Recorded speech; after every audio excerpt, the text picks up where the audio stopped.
اهلا بكم من امريكا معايا.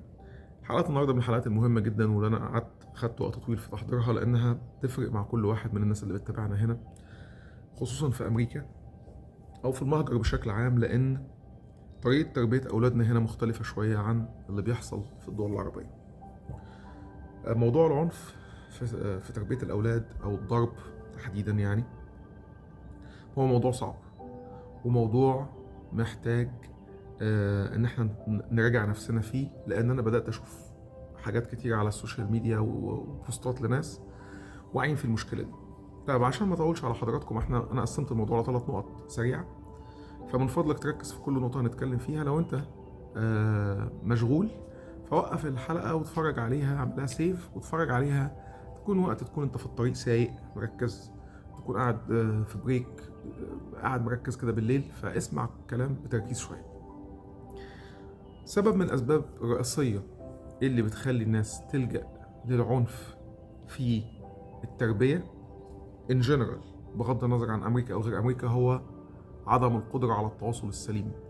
أنا مش عارف أتواصل مع ابني ومش عارف أتواصل مع بنتي، فأنا بلجأ للعنف عشان أجبره إنه يسمع كلامي من غير حوار. مش قادر أقنعه بلساني فبقنعه بإيدي. النقطة التانية من أسباب الموضوع ده هي فرق الثقافة أو الفجوة الثقافية اللي بيننا وبين أولادنا في المهجر. إحنا جايين من ثقافة اتربينا على إن إحنا ما بنعبرش عن رأينا، لا في المدرسة ولا في البيت ولا في أي حتة، إحنا بنسمع بس، إحنا مفعول به مش فاعل. فطول الوقت أنت بتاخد أوردرز في البيت، تاخد أوردرز في الشغل، تاخد أوردر في المدرسة، تاخد أوردر في الجامعة، انت مفعول به مش فاعل. هنا الوضع معكوس تماما، هنا انت عندك مساحة من الحرية كبيرة جدا. فاحنا بنحاول في البيت نقمع اولادنا ونخليهم يعملوا اللي احنا عاوزينه من غير ما نسمعهم. في المدرسة بيقولوا له عبر عن رأيك واتكلم، فالولد او البنت بيبقى في تضارب ما بين اللي انت بتعمله معاه في البيت ونتيجة اللي هو بيشوفه في المدرسة. في السن الصغير انت يو كان كنترولت شوية، تقدر انك تتحكم فيه، لكن في السن الاكبر شوية في الميدل سكول في الهاي سكول الولد بيبتدي او البنت بتبتدي تتصادم معاك، وبالتالي تلاقي نفسك انك مش متقبل، تقول الله هو العيال اللي بيبجحوا فيا، او هي ليه البنت بترد عليا بالشكل ده، فتبتدي تلجأ للعنف او تلجأ لاستخدام القوة. الحاجة الثالثة وهي الموروث الثقافي والديني اللي عندنا، اللي شوية احنا مش احسن حاجة فيه. وعشان ما حدش يفهمني غلط ركز في الحتة دي كويس. الموروث الثقافي بتاعنا زي مثلا الافكار المتوارثه من اجيال قديمه، زي مثلا يقول لك ايه، اكسر للبنت ضلع يطلع لها 24، ولا يقول لك ادب ابنك بقضيب من حديد، والناس فاكره ان دي حاجه دينيه او حاجه موجوده في الدين، هي مش ملهاش علاقه بالدين خالص. الموروث الثقافي ده او الفهم الغلط لينا للموروث الديني بتاعنا مخلينا بنتعامل بعنف بعض الشيء مع اولادنا. حاجات كتيرة جدا، كل حاجة منها تحتاج وقت طويل عشان نشرحه، بس دي الفكرة أو الفكرة الأساسية أو النقط اللي أنا جمعتها، أهم النقط اللي أسباب المشكلة. النتائج بتاع ده إيه؟ لما بتستعمل العنف هنا مع أولادك في أمريكا، أنت عرضة لأكتر من حاجة.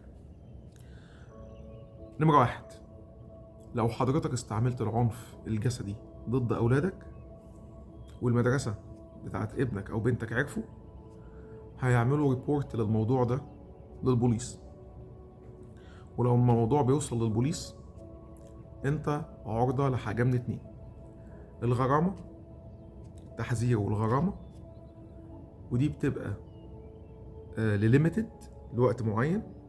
لو ما عرفوش يثبتوا الموضوع يعني انه يكون في تهديد من الشرطة ان ده لو حصل تاني هيحصل اللي انا هقوله عليه بعد كده، او بيطبق عليك غرامة معينة. الاخطر بقى والافظع هو ان حضرتك تتعرض لانك نوت كواليفايد ان انت تربي الطفل، وفي الحالة دي بيتاخد منك الطفل ويتحط في دور رعاية لغاية انه يتم السن القانوني اللي يقدر يعتمد على نفسه، وبعد كده بيسيبوه هو يكمل حياته، او بيتاخد منك لفترة معينة ان هم بيعاقبوك لغاية لما انت بتروح وتقول يا جماعة انا اسف وبعدين يرجع لك الطفل تاني. فالموضوع ده في منتهى الخطورة. احكي لكم على حكاية صغيرة خالص. حد انا اعرفه شخصيا، انسانة فاضلة وبتتعامل مع اولادها كويس، مفيش عندها اي مشاكل. الولاد كانوا عاملين فيس بينتينج، راسمين على وشهم، كانوا جايين من ايفنت او من حاجة كده فراسمين على وشهم. فماما كانت مستعجلة، خدتهم من الايفنت اللي هم فيه، مسحت لهم وشهم كده بوايبس خفيف ومشوا. دخلوا بعد كده تعمل شوبينج في سوبر ماركت، وهو في الشوبينج العيال بتتحرك وبتزعق وبتاع. ماما صوتها عالي مع الولاد، طبعا زي ما كلنا صوتنا عالي، وانا اعترف ان انا اوقات بيبقى يعني، لان برضه الموروث الثقافي اتخلصت من جزء منه، بس لسه فيه برضه حته الصوت العالي شويه بتبقى. ف صوت ماما عالي مع الولاد. واحده من اللي في حواليها في السوبر ماركت شافوها، تخيلت ان هي بتعنف الولاد بشكل جامد، وهي مقربه من جنبها. الولاد ما مسحوش وشهم كويس، فشافت هنا في ازرق واحمر، فتخيلت ان هي ضربه الولاد، فراحت مكلمه الشرطه. في خلال ثواني لقت الشرطه حواليها. ايه ده اللي انت ضربتي الولاد، انت عملتيهم بعنف، انت. الست جالها بانيك، مش عارفه ترد. قالت لهم لا، ما لهم ايه اللي على وشهم دول؟ قالت لهم كلر. لولا كان في حد حواليها بيعرف يتكلم عربي، هي كان العربي بتاعها مش احسن حاجه، فقال لها في ايه؟ قال لها ايه ده اللي في وشك؟ الظابط بيسالك كذا كذا. قالت له لا، ده احنا كنا في ايفنت وكانوا راسمين على وشهم. فادوا لها منديل مسحت. قالت لهم لا، ده كلر، مفيش اي حاجه. يعني انت ما ضربتيش الولاد؟ يعني لا خالص، مفيش اي حاجه. وحظها كان كويس ان في حد وقف جنبها وترجم لها، وقالت لهم بس الولاد بتتنطط واشقيه شويه، فانا بس عنفتهم وخلاص. ف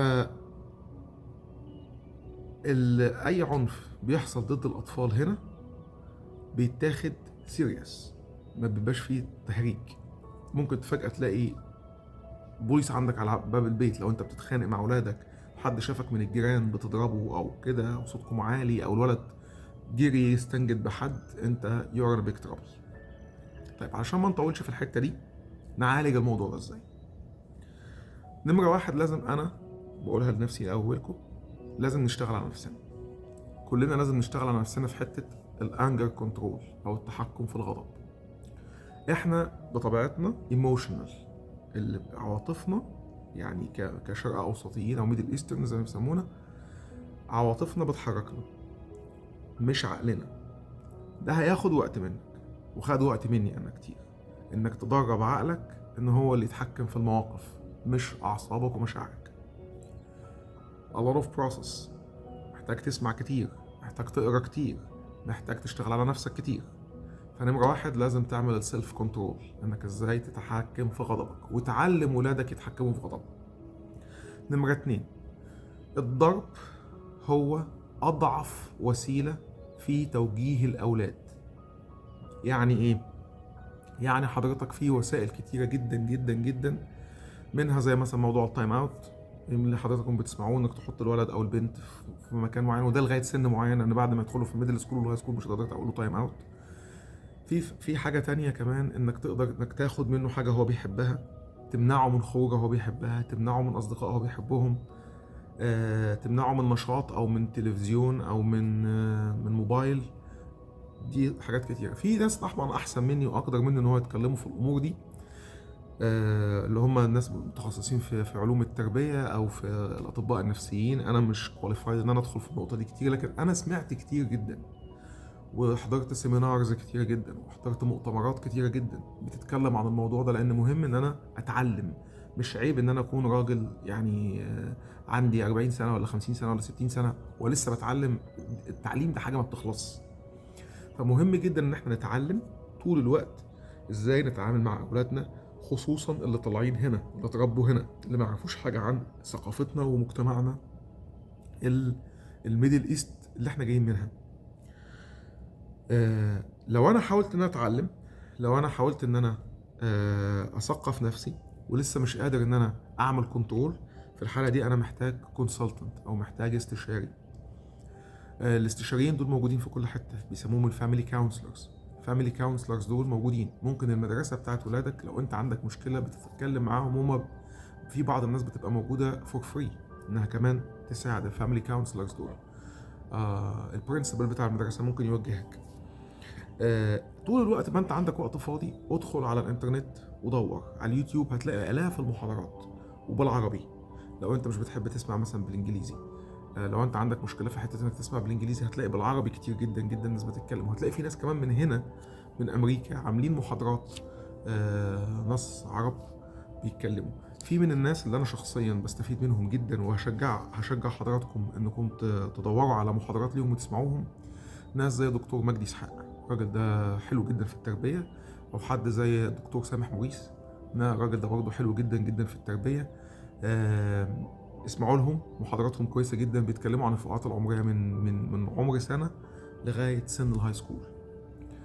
سمعت لهم محاضرات كتيره جدا، وحضرت بعض السيمينارز ليهم، وكانوا ناجحين جدا، وحاجات انا شخصيا بطبقها في التعامل مع اولادي. اخر حاجه، الحوار المفتوح. لازم يكون في حوار مفتوح بين ولادك. عارف انك مشغول، عارف انك مشغوله، عارف انك مضغوط، عارف انك مضغوطه، عارف انك بتحاول انك توفر لهم الفلوس، وبتحاول انك تشتغل ليل ونهار وبتطبق و بس الحوار شيء مهم جدا. الحوار كمان بين الزوج والزوجه.